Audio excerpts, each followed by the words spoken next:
Assalamualaikum warahmatullahi wabarakatuh. Ya, kali ini kita akan membahas tentang kesetimbangan kimia, di mana ada beberapa pembahasan. Yang pertama yaitu konsep kesetimbangan dinamis. Yang kedua ada tetapan kesetimbangan. Yang ketiga ada pergeseran kesetimbangan. Dan yang keempat ada kesetimbangan dalam industri. Nah, yang pertama yang akan kita bahas adalah konsep kesetimbangan dinamis.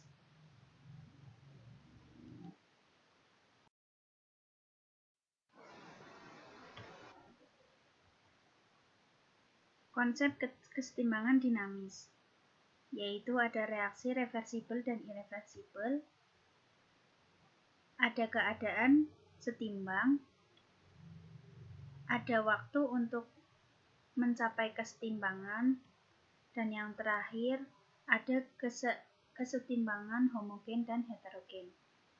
Yang pertama yaitu reaksi reversibel dan irreversibel. Reaksi reversibel yaitu reaksi yang berlangsung dua arah, yaitu ke kanan dan ke kiri. Di sini kita mengambil contoh Fe2O3 plus 3CO menjadi 2Fe plus 3CO2. Dan yang reaksi reversibel adalah salah satu reaktan habis atau reaksi berhenti. Di sini kita mengambil contoh NaOH plus HCl menjadi NaCl plus H2O. Yang kedua yaitu keadaan setimbang, yaitu tidak ada perubahan yang dapat diamati atau diukur, sifat makroskopis tidak berubah. Reaksi seolah-olah telah berhenti. Dan yang ketiga yaitu ada waktu untuk mencapai kesetimbangan. Waktu untuk mencapai kesetimbangan berbeda dari satu reaksi ke reaksi yang lain. Yang terakhir yaitu kesetimbangan homogen dan heterogen. Kesetimbangan homogen adalah semua komponennya memiliki satu fasa. Di sini kita mengambil contoh N2 gas plus 3H2 gas menjadi 2NH3 gas. Nah, ketiga fasa ini adalah gas. Dan kesetimbangan heterogen. Kesetimbangan heterogen yaitu terdiri atas dua fasa atau lebih. Di sini ada contoh CaCO3 solid menjadi CaO solid plus CO2 gas. Nah, di sini terdapat dua fase yakni solid dan gas.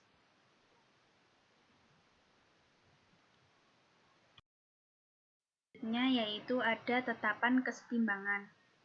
Di sini kita akan membahas 4, yang mana yang pertama yaitu disosiasi, yang kedua yaitu persamaan tetapan kesetimbangan konsentrasi atau sering kita sebut dengan KC, yang ketiga tetapan kesetimbangan tekanan parsial atau KP, dan yang terakhir adalah hubungan KP dengan KC. Nah, yang pertama di sini yang pertama akan kita bahas yaitu disosiasi atau sering kita sebut dengan alfa. Disosiasi itu sendiri memiliki makna yaitu peruraian suatu zat menjadi zat lain yang lebih sederhana, yang mana besarnya fraksi zat yang terdisosiasi dinyatakan oleh derajat disosiasi atau alfa, yaitu perbandingan zat yang terdisosiasi dengan jumlah mol zat mula-mula. Dalam suatu reaksi kesetimbangan, zat bereaksi tidak pernah habis, yang ada adalah semuanya tersisa. Nah, di sini kita dapat mengetahui berapa persen reaktan yang telah menjadi produk dengan menggunakan rumus jumlah mol zat yang terurai atau terdisosiasi dibagi dengan jumlah mol zat mula-mula dikali 100%. Dikali 100% kalau dalam persen. Kalau tidak dalam persen, itu nilai 0 di antara 0 sampai 1. Dan jika dalam persen, itu di antara 0 sampai 100%. Nah, di sini kita mengambil contoh 2SO3 gas menjadi 2SO2 gas plus O2 gas. Dan juga ada contoh yang lain 2NH3 gas menjadi N2 gas plus 3H2 gas.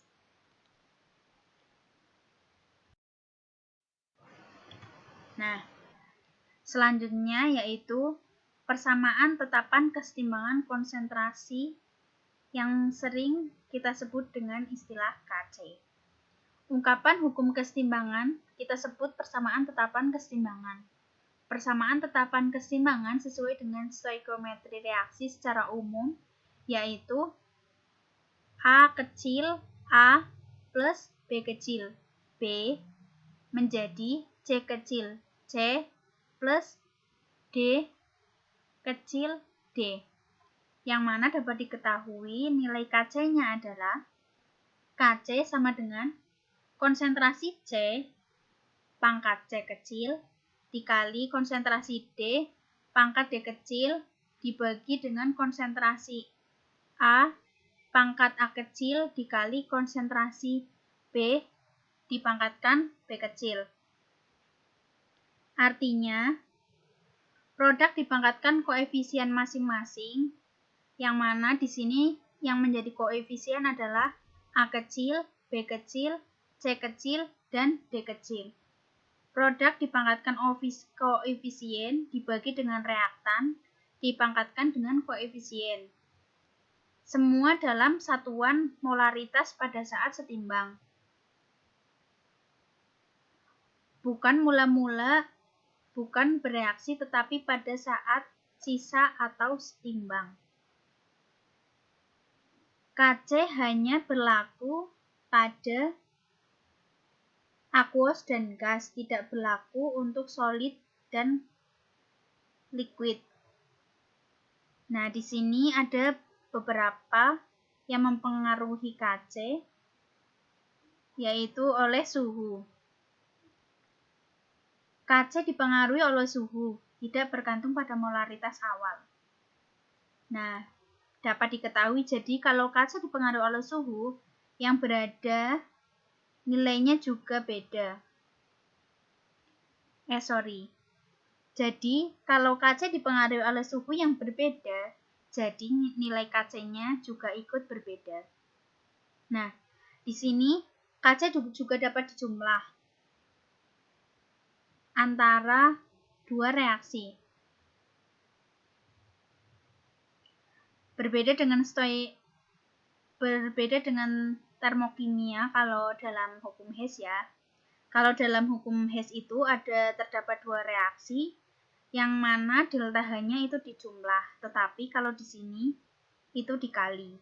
Nah, KC juga dapat dibalik menjadi 1/KC. Bukan menjadi min KC. Nah, kalau KC dikali, itu menjadi KC pangkat X, bukan KC kali X.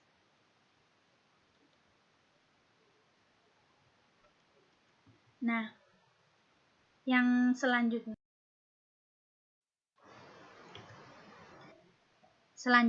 adalah tetapan kesetimbangan tekanan parsial atau yang sering kita sebut dengan KP. Tekanan kesetimbangan berdasarkan tekanan parsial atau KP didasarkan pada PV sama dengan MRT, yang mana artinya adalah mol sebanding dengan tekanan. Nah, di sini terdapat reaksi ya, M, A plus NB menjadi PC plus GD.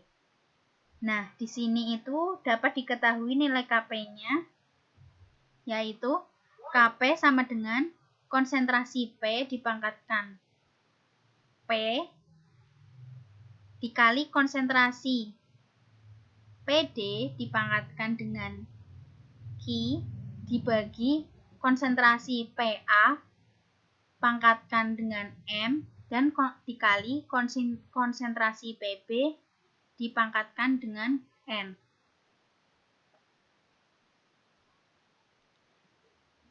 Nah, di sini juga nilai Kp-nya sama ya, yang mana produk dipangkatkan koefisien dibagi dengan reaksi dipangkatkan dengan koefisien. Bedanya, dalam hal ini yang dipangkatkan adalah tekanan parsialnya, bukan molaritasnya. Jadi, tekanan parsial harus dicari dulu dari persamaan Px sama dengan mol gas X dibagi dengan mol total gas dikali P total.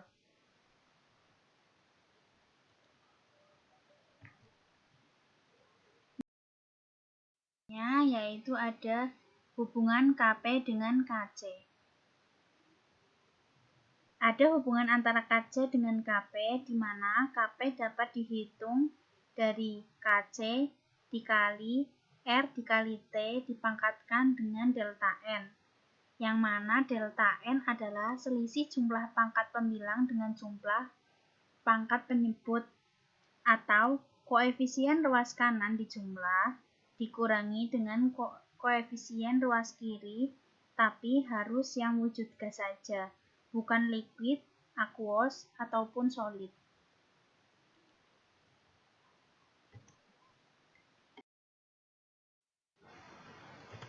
Nah, selanjutnya yaitu pergeseran kesetimbangan. Pergeseran kesetimbangan menurut asas Lee Quetelet, ini adalah ilmuwan dari Prancis yang menyimpulkan jika terhadap suatu kesetimbangan dilakukan suatu tindakan atau aksi, sistem tersebut akan mengadakan reaksi yang cenderung mengurangi pengaruh aksi tersebut. Dapat diringkas, reaksi sama dengan min aksi. Nah, di sini ada beberapa faktor yang mempengaruhi, yang mana dapat diartikan dapat menggeser keseimbangan suatu reaksi. Nah, jika kita ingin memperoleh produk sebanyak-banyaknya sesuai yang kita inginkan, maka kita harus memperhatikan faktor-faktor ini. Faktor yang pertama yaitu pengaruh konsentrasi. Nah, di sini kita analogikan dengan menggunakan pipa U yang diisikan dengan cairan. Jika dikurangi, akan bergeser ke tempat yang berkurang. Dan jika ditambah, akan bergerak dari yang ditambah. Nah, pengaruh yang kedua adalah pengaruh suhu, di mana jika suhu kita naikkan, akan geser ke arah reaksi endoterm. Dan jika suhu kita turunkan, akan bergeser ke reaksi yang eksoterm. Kuncinya di sini adalah kita harus mengetahui mana reaksi yang endoterm dan mana reaksi yang eksoterm. Nah, reaksi endoterm itu memiliki delta H bernilai positif. Dan jika reaksi eksoterm itu delta H bernilai negatif. Nah, selanjutnya itu ada pengaruh tekanan. Jika tekanan kita naikkan, itu sama dengan volume menurun. Dan kesetimbangan geser ke arah jumlah mol gas yang lebih kecil. Dan sebaliknya, jika kita turunkan tekanan sama dengan kita menaikkan volume. Dan kesetimbangan bergeser ke arah jumlah mol gas yang lebih besar. Nah, yang terakhir adalah pengaruh katalis. Katalis itu tidak menggeser kesetimbangan, tetapi mempercepat tercapainya kesetimbangan. Yang terakhir adalah kesetimbangan dalam industri. Nah, di sini ada pembuatan amonia dengan proses Haber-Bosch, yaitu dasar teori pembuatan amonia dari nitrogen dan hidrogen ditemukan oleh Fritz Haber Mengapa disebut dengan proses Haber-Bosch? Karena yang menemukan adalah Fritz Haber, seorang ahli kimia dari Jerman. Nah, sementara itu, proses industri pembuatan amonia untuk produksi secara besar-besaran ditemukan oleh Carl Bosch. Jadi, Haber-Bosch itu gabungan antara dua ilmuwan. Nah, Carl Bosch sendiri itu seorang insinyur kimia dari Jerman.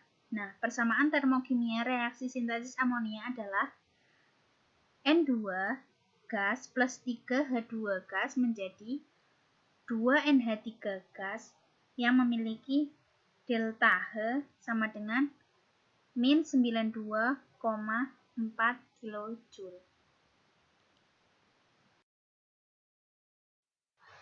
Masih dengan tema yang sama, yaitu kesetimbangan kimia dalam industri.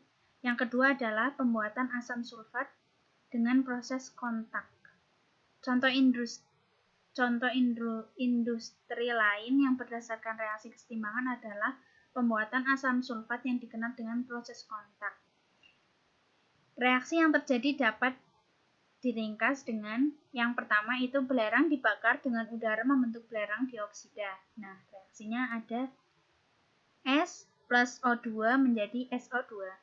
Yang kedua yaitu ada belerang dioksidasi lebih lanjut menjadi belerang trioksida, yaitu 2SO2 plus O2 menjadi 2SO3.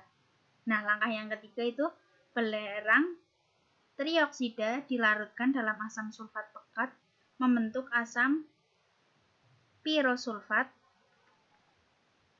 dan reaksinya adalah H2SO4 plus SO3 menjadi H2S2O7.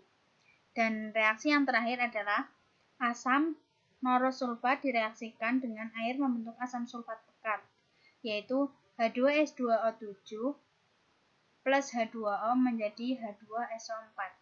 Nah, di sini itu tahap terpenting adalah tahap reaksi yang B, yang mana belerang dioksidasi lebih lanjut menjadi belerang trioksida.